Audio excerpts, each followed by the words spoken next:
रामकृष्ण हरी मित्रांनो, अहिल्यानगर जिल्ह्यातील पाथर्डी तालुक्यामध्ये गर्भगिरीच्या पर्वतरांगेतील एका दरीमध्ये वृद्धेश्वर महादेवांचं एक अतिशय प्राचीन मंदिर आहे.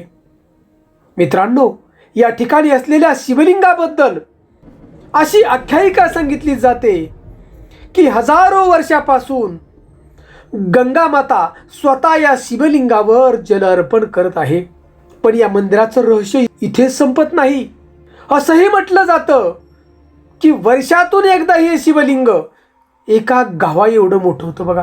आणि याच गर्भगिरीच्या पर्वतरांगेत गोरक्षनाथांनी आपल्या सिद्धीनं चक्क एक संपूर्ण डोंगरच सोन्याचा करून टाकला होता. पण हा डोंगर सोन्याचा का केला गेला, भगवान शिवशंकर या ठिकाणी कसे प्रकट झाले आणि या अद्भुत मंदिरामागचं खरं रहस्य काय, हे जाणून घेण्यासाठी ही दिव्य कथा आपण ऐकूया.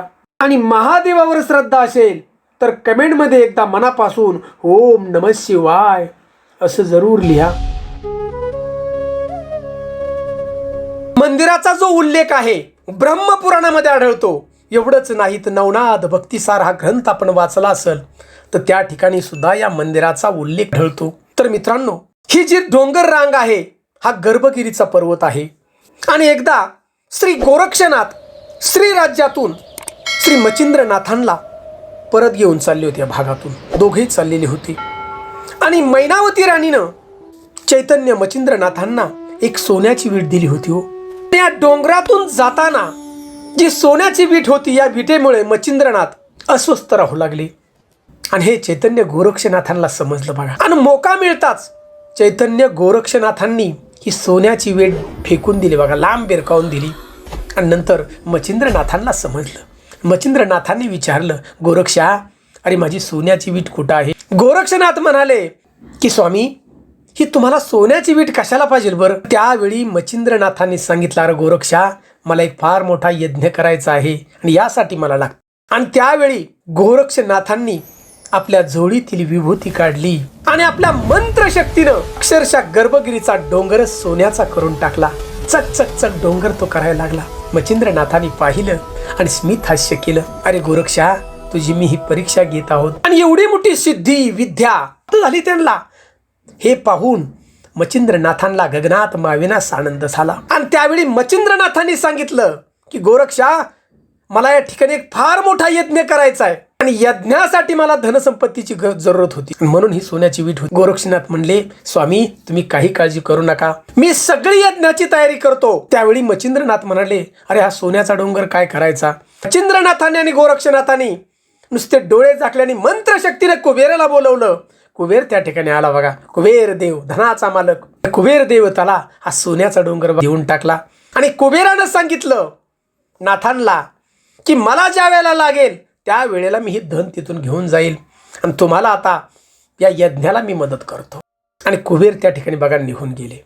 आणि नंतर गोरक्षनाथांनी सांगितलं मच्छिंद्रनाथांना की मी यज्ञाला लागणारं जे साहित्य सामुग्री याची सगळी मी व्यवस्था करतो. लक्षात घ्या, कुबेरानं सुद्धा या यज्ञाला लागणारं धन त्या ठिकाणी दिलं.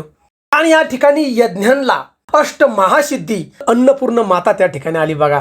फार मोठं योगदान या यज्ञासाठी. आणि हा जो यज्ञ एवढा मोठा होता की 33 कोटी देवतांनाही मोह त्या ठिकाणी आवरला नाही. 33 कोटी देव या गर्भगिरीच्या पर्वतरांगामध्ये आले बघा. आज ज्या ठिकाणी असणारं भव्य मंदिर, अखंड विश्वाचा मालक की आधी आणि अंत त्यांच्याकडे ते देवादिदेव महादेव त्या ठिकाणी आले, वृद्ध स्वरूपात आले. आता यज्ञाचा प्रसाद ग्रहण करण्यासाठी 33 कोटी देव आले. आणि या वृद्धेश्वर महादेवाच्या मंदिरापासून 8 किलोमीटर देवराई नावाचं गाव आहे. आज बघा, आज की देवांच्या पंक्ती तिथपर्यंत बसल्या होत्या. 8 किलोमीटर. त्या देवांच्या पंक्तीला तूप वाढण्याचं काम अखंड या विश्वाच्या मालकानं महादेवांनी केलं. देवानं तूप त्या ठिकाणी वाढलं. आणि मित्रांनो, जो यज्ञ केलेला होता ना, त्या यज्ञाची जागा, तो यज्ञाचा कुंड आजही त्या ठिकाणी बघा. आज सुद्धा दोन्ही त्याची तेवत आहे. हजारो वर्षाचा काळ निघून गेला, तुम्ही तिथं जाऊन पहा, आज सुद्धा आहे बघा. आता हा सगळा यज्ञ झाला. सगळ्या देवतांनी यज्ञाचा प्रसाद घेतला आणि भगवान शिवशंकर वृद्ध स्वरूपात त्या ठिकाणी थांबले बघा. आणि झाले एक शिवलिंग तयार. आणि मित्रांनो, या शिवलिंगाला अभिषेक घालण्यासाठी गंगा माता तिथं आली बघा. मित्रांनो, या शिवलिंगाला एक खड्डा आहे वरच्या बाजूला, अविरतपणे गंगा त्या ठिकाणी वाहते आणि गंगा दररोज अभिषेक घालते भगवान शिवशंकराला. मित्रांनो, ज्या वेळेला ही गंगा त्या ठिकाणी अवतरित झाली होती, त्या गंगेचा वेग एवढा होता अफाट की शेजारच्या आसपासची गावं शेती वाहून जाऊ लागली होती. तो काळ हजारो वर्षाचा. त्यावेळी माता पार्वतीनं अधिमाया शक्तीनं भगवान शिवशंकराला विनंती केली, देवा या ठिकाणची शेती वाहून जाईल, अहो लोक जातील, भक्ती कराय कोण येईल इथं, गावच नाही राहिली तर तुम्ही गंगेचं रूप नियंत्रित करा. आणि भगवान शिवशंकरांनी या गंगेला त्या ठिकाणी बघा नियंत्रित केलं. बघा ज्याला आजही येते. मित्रांनो, सुंदर असा देखावा आहे सगळा त्या ठिकाणचा बघा मंदिराचा. ज्या नंदीवरती भगवंत बसून आले होते, सहकुटुंब परिवार आलता हो, ते नंदी मित्रांनो दगडाचे झाले बघा. आज सुद्धा नंदी त्या ठिकाणी. आणि नंदीची पत्नी कामधेनू गाय. त्याचे रहस्य पहा की ज्या वेळेला भगवान शिवशंकर त्या ठिकाणी वास्तव्यास राहिले आणि शिवलिंग तयार झालं, त्यावेळेला दिव्य असा प्रकाश पडला आणि नंदीचं लक्ष तिकडे गेलं. मित्रांनो, नंदीची मान बघा वळलेली त्या ठिकाणी. तुम्ही गेल्यानंतर नीट पहा.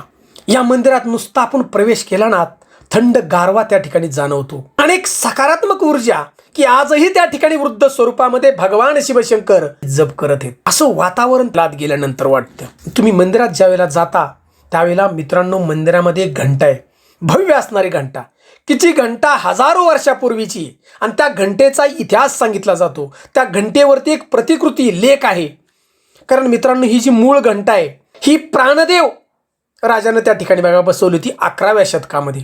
आणि याच्यानंतर दुसरी घंटा प्रतिघंटा तयार केली बघा, आणि त्याच्यावरती हा शिलालेख आजही आपल्याला वाचाव्यास मिळतो. आता मित्रांनो, हे शिवलिंग कसं मोठं होतं पहा. प्रत्येक मकर संक्रांतीला एक टोप त्याच्यावरती ठेवला जातो बघा त्या शिवलिंगावरती.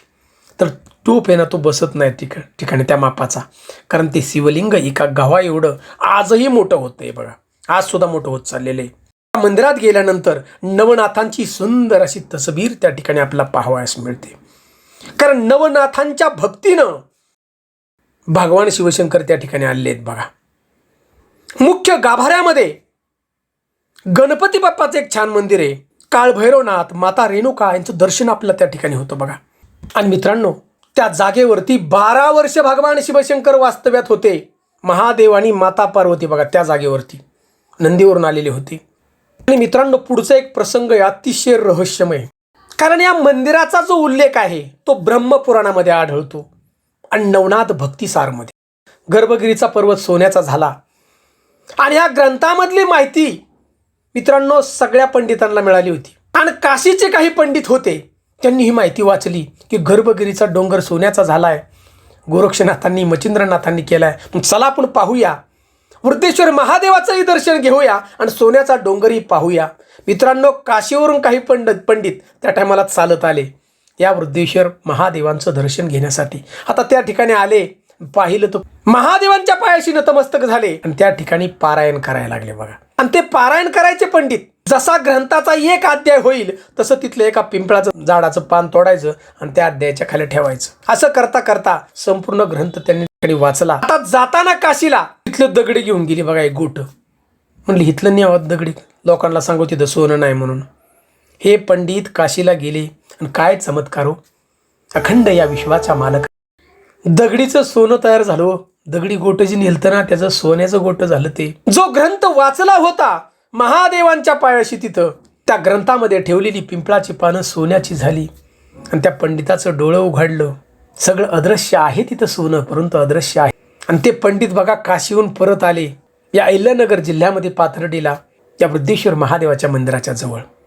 आणि त्या ठिकाणी काशी विश्वेश्वराचं छोटंसं मंदिर त्या पैशातून या पंडितांनी उभारलं. मित्रांनो, विचार करा, हा महादेवांचा चमत्कार आहे बघा. अखंड विश्वाचे मालक येत होते. मित्रांनो, त्या मंदिराचं जे बांधकाम आहे अतिशय सुंदर आहे.